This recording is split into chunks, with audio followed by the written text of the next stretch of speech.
Sarapan pagi, bukan sekedar basa-basi. Sarapan pagi, bukan sekedar basa-basi. Masih bareng Shirley dan Elin di Sarapan Pagi dipersembahkan Blue Sky Hotel Balikpapan. Dan kamu suka emas nggak, Lin? Suka banget, Shirley. Aduh. Apalagi kalau misalnya emas dengan keluaran terbaru, iya kan? Terus langsung dibeliin pula. Wow. Karena seperti yang saya ketahui juga nih, sebenarnya harga emas itu fluktuatif. Tapi memang lebih menguntungkan, bagi saya menguntungkan sih. Iya, untuk para wanita yang namanya emas itu sangat menguntungkan dan Iya, karena dicari-cari. kan sebenarnya bisa ditunggu-tunggu ya. Bener, ketika nggak punya uang, iya kan, tinggal datangin deh ke tempat-tempat yang memang menerima pegadaian gitu kan. Betul, ke sekolahan. Menerima untuk digadai, ya Yes. kan. Jadi kalau misalnya emas, kalau misalnya udah punya uang, ya bisa dicicil. Nah, itu dia. Ngomongin soal emas yang kenapa, Shirley? saat ini tembus di 900.000 per gramnya. Sekarang 900.000. Tembus 900.000 per gram. Wow. Kita akan konfirmasikan langsung ya pagi ini bersama seorang pakar praktisi dan inspirator investasi Indonesia. Beliau ini juga penulis buku bestseller nasional.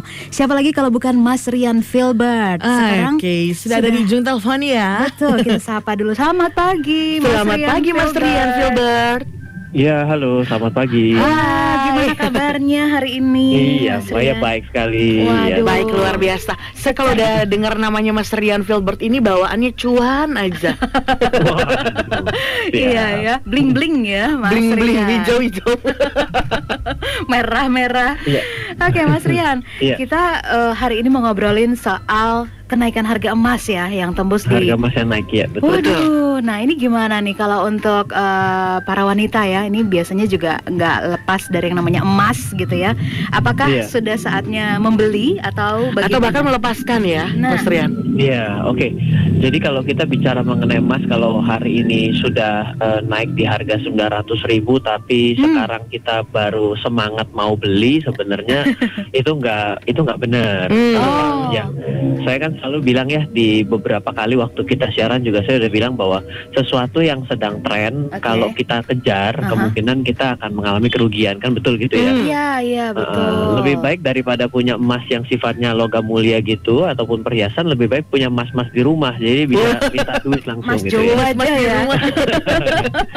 Oke, nah jadi yang kita harus tahu terkait dengan emas ini sebenarnya ada satu salah persepsi yang ini bisa salah persepsi, bisa saja subjektif bagi saya ya. Oke. Bahwa saya selalu katakan bahwa emas bukan alat investasi, tapi alat untuk memastikan kita tetap kaya. Wih, asik, Gitu. suka banget. Kenapa?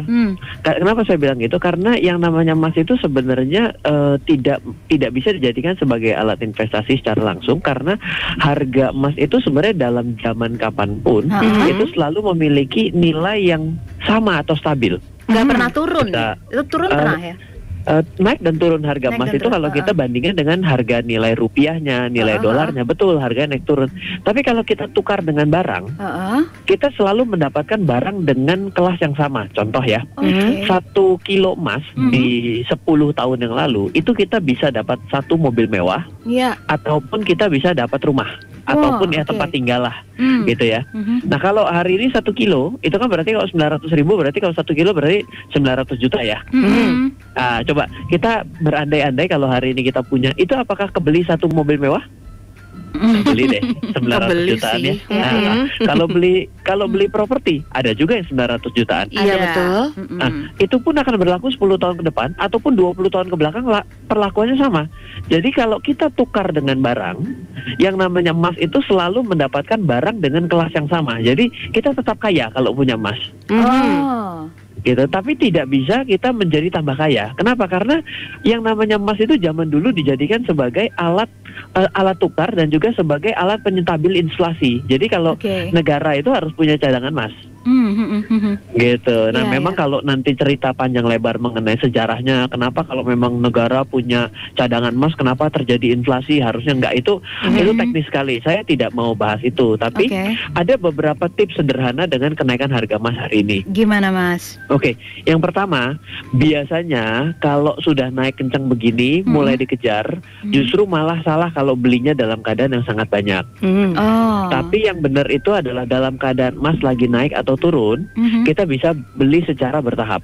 Oke. Secukupnya begitu ya Mas ya? Betul. Nah, secukupnya. Kalau misalnya bicara lebih jauh, harus yang mana nih Mas Ryan? Apakah harus logam mulia yang bentuknya batangan, atau saya belinya dinar, ya bentuknya ada koin, atau saya belinya lagi adalah perhiasan. Sebenarnya yang paling benar dalam membeli emas adalah dengan membeli yang bentuknya adalah lantakan atau batang ya. Batangan. Atau bentuk itu batangan. LM ya. Namanya LM tuh, logam mulia. Sedangkan kalau perhiasan itu agak repotnya adalah kadang-kadang kita sulit untuk melakukan penjualan yang harganya sama kalau kita beda dari tempat kita beli, karena ada yang bilang pakai kadar, ada yang pakai karat. Yang benar adalah pakai kadar. Kadar 75 itu biasanya yang standar. Nah, itu biasa ya yang tips yang pertama. Yang kedua adalah hati-hati. Biasanya dengan kenaikan harga emas yang kencang begini nih, itu mulai banyak sekali seminar-seminar atau kelas-kelas yang namanya berkebun emas. Wah. Ini saya harus ceritakan bahwa apa? Kalau kita berkebun emas itu sebenarnya metodenya metode gadai. Jadi saya mau ceritakan bahwa pada tahun 2013 metode gadai emas itu lagi naik daun. Kenapa? Karena harga emas itu sempat menyentuh di harga 750.000. Nah, dan itu adalah titik tertinggi pada hari itu. Dan ternyata gadai emas itu karena menggunakan berkebun emas dengan metode gadai, itu menyebabkan ketika lo harga emas tidak mengalami kenaikan lagi di atas 10%. Maka dia akan kehilangan seluruh aset atau kehilangan seluruh emasnya. Jadi jangan sampai kita itu hanya melihat kenaikan sesaat dijadikan strategi investasi yang berisiko, malah kita kehilangan segala-galanya. Nah, jadi kalau yang namanya kenaikan ini pasti akan ada satu strategi-strategi yang hanya berlaku sesaat. Nah, saya mau cerita. Gimana Mas? Pada tahun 2013 itu kan kenaikan harga emas tertinggi. Nah, yang saya mau ceritakan adalah hal yang menarik, bahwa harga emas itu dari tahun 90-an itu baru mulai mengalami kenaikan itu dari tahun 98, di tahun 98, lalu habis itu flat lagi, lalu baru naik kencang lagi itu semenjak 2005. Jadi apa yang mau saya disampaikan di sini adalah sebenarnya harga emas itu nggak bisa yang namanya naik menggebu-gebu kalau tidak ada suatu peristiwa di baliknya. Jadi salah satu indikasi pada hari ini ataupun salah satu hal yang menjadi perhatian dengan kenaikan harga emas ini akibat ketidakpastian, dan juga misalnya kita tahu hari ini lagi rame mengenai virus corona. Nah, itu diserbu emasnya karena wah ini bahaya nih kalau berkepanjangan.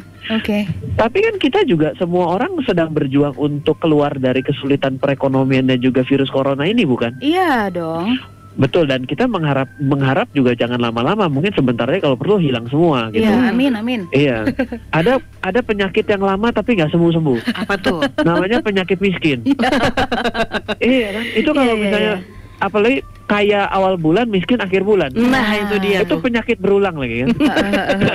Nah, itu yang justru menjadi satu yang menarik yang saya coba tadi bilang ya, bahwa kalau kita bicara mengenai investasi pada emas, itu nggak bisa meledak-ledak, hanya sesaat saja. Sarapan pagi, bukan sekedar basa-basi.